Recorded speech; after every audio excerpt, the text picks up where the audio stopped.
With oxygen, so 94 to 100% room air, RA, is going to be the normal ranges. It's going to be the normal ranges. If your patient oxygen is less than 94%, then you want to make sure that you elevate the HOB, the head of bed, make sure the bed is up. That way that their lungs, they can exchange, they can breathe in and breathe out.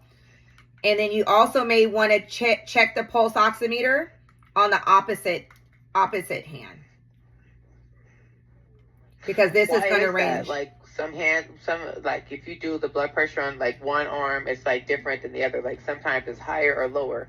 Yeah. You know. It should. So that's for blood pressure. So for blood pressure, you always. The finger too. So for the finger, you always want to go the left side because that's where the heart is on the left side. But sometimes you just have to rotate. It's just the anatomy of the body, and just you want to troubleshoot. So if it could be lower or higher on one side, just try it on the opposite side. And you just want to take the number that's lesser on the opposite side. So you always have a left side vital signs or a right side vital signs. The left is usually the most accurate. That's where the heart is. But sometimes you'll have to just try another side because it's just the anatomy of the body. No certain reason. But what about like if the cuff, sometimes the cuff is like either too small or something like that. It makes it like the reading is off, sometimes like that. Yes. So you have an electric blood pressure. Electric one. This one is just plug in. And then you have the blood pressure cuff.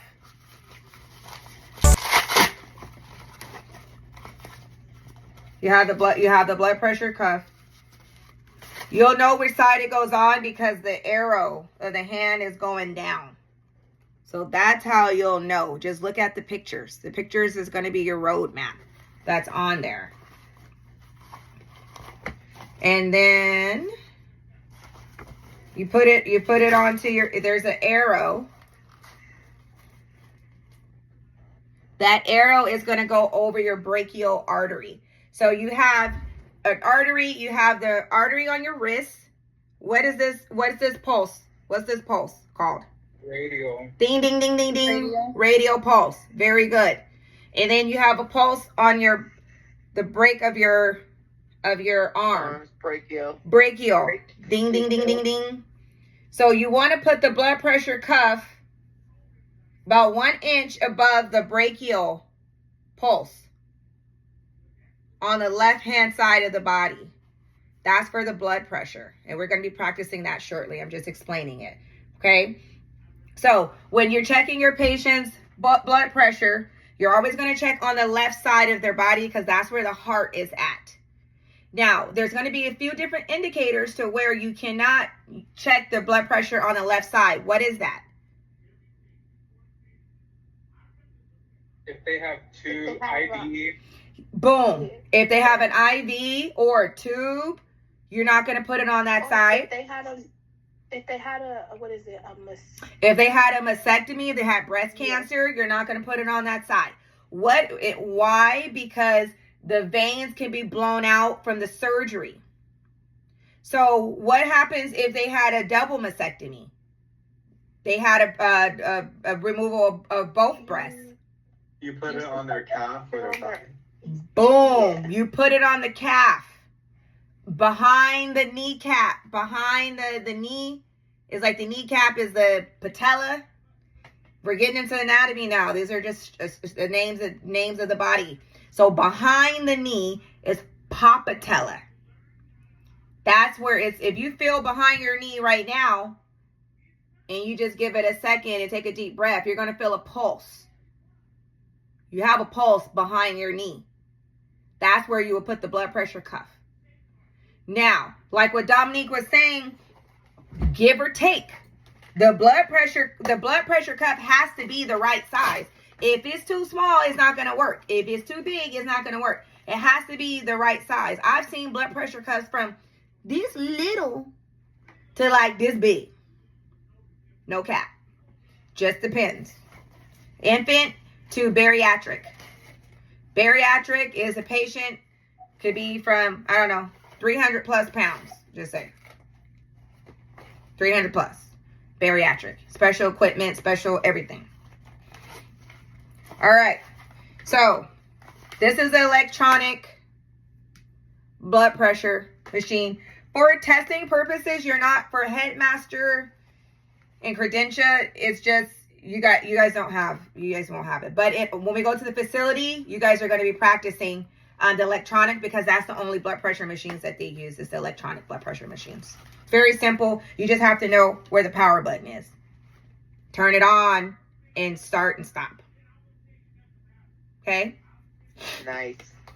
That's how you do that. When you have the temperature, what type of ways you can check the temperature? Put it in the chat box. Put it in the chat box. So we have oral temp. Okay. Oh, rectal. Oh. Rectal temperature. Oral. Yes. And then axillary. There's another one. I don't see it. Armpit. So armpit is the axillary. Very good. Yep. Ear, forehead, Forehead. What do you call it? Tympanic. So the tympanic is the ear. Tympanic is ear, and then temporal. is temporal. Yeah, the temporal. Yep. That's mine. What does it say? 97.8. 97.9. There you go. So this is a gauge, temporal. You just go. You don't need to go touching the forehead like this. You don't need to touch it. Just come to the side, to the temporal here, and then gently press it. Always let your patient know that you're going to check their temperature. This kid looks like a gun. You walking up to somebody, going like this. Tell them, communicate what you're doing. So you have oral temperature. If you have oral, right? And of course, all this, before we do any of that, we always wash our hands. If we have oral temperature, and then that's going to go underneath the tongue, in the side pocket, underneath. And then what's going to be an indicator if what? That can be a wrong reading. If what? If they've had food. If they ate or Drank something cold or hot.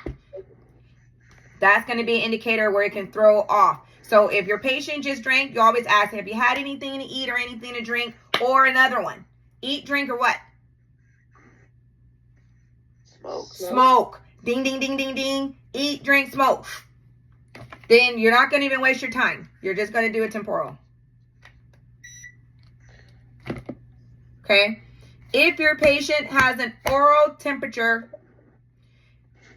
and you see a red color and a blue color, what's blue, what's red? What would you see? Red is they're too hot, like the temperature's too high, and then blue is the temperature's too low. That's a good guess. So that is a good guess. If you see, let me explain it better. You have two ways you can check the temperature. They both look the same. You could do an oral check of the temperature, but one has a red and one has a blue color. What would distinguish the difference? Fahrenheit and Celsius. So Fahrenheit and Celsius, that is the ways you check the temperature. That is the way you check the temperature, but they're going to be color coded. Your book may not have said it, so you may not know. I don't know. Okay, The thank actual you. thermometer's red. Yes, if the thermometer is red, it's for rectal. You don't go putting a rectal thermometer in somebody's mouth because you didn't know this part. Oh my God. Don't do that. Then you wonder why the patient is slamming the door and say, get out of my room, don't talk to me, I want to change your face. That's why. Red is for the rectal. Blue is for the mouth. It may not say that in your book, but I'm telling you. Red I is have a rectal. question. Yeah. To get the most accurate reading, it's for your temperature. It's the rectal. Ding, Right. ding, ding, ding, ding. Yes. The rectal is going to be the most accurate way to check the temperature. However, you're going to do rectal temperatures is mainly for the pediatrics, for babies. Good luck with getting it for an adult. It ain't happening. Usually for the babies. Babies usually the ear, the tympanic, or rectal. Now they do have some causes where you have to get it for the patient rectal, but I've never really seen it in 15 years. But the most accurate is rectal. Okay. So blue is oral, red is rectal. Okay. Okay. All right. So we have that.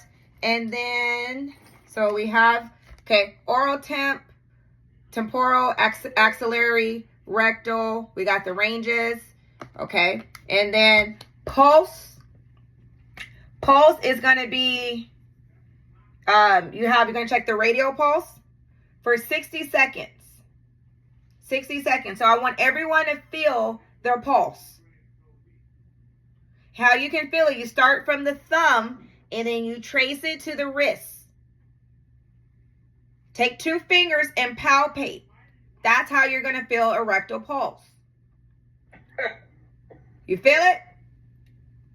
You guys are alive. You and kicking. If you can't feel it, then just move it over to the side. Just keep moving it over. But usually it's going to be from the thumb. Okay? So the red blood is for All right. Now. Okay. So we have that down. Everyone can feel it. Go like this with your head. Blink once if you're safe. Blink twice if you're unsafe. I'm having too much fun with you guys. All right. Is it 4 o'clock yet? No. So we got the pulse. Okay. So we're going to count. You have to count for a full 60 seconds.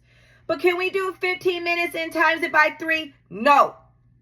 A full 60 seconds. Well, somebody told me we can divide it. Yeah. Multiply. When you're working, state purposes, they want you to do a full 60 seconds. Okay. All right. So I am going to start my timer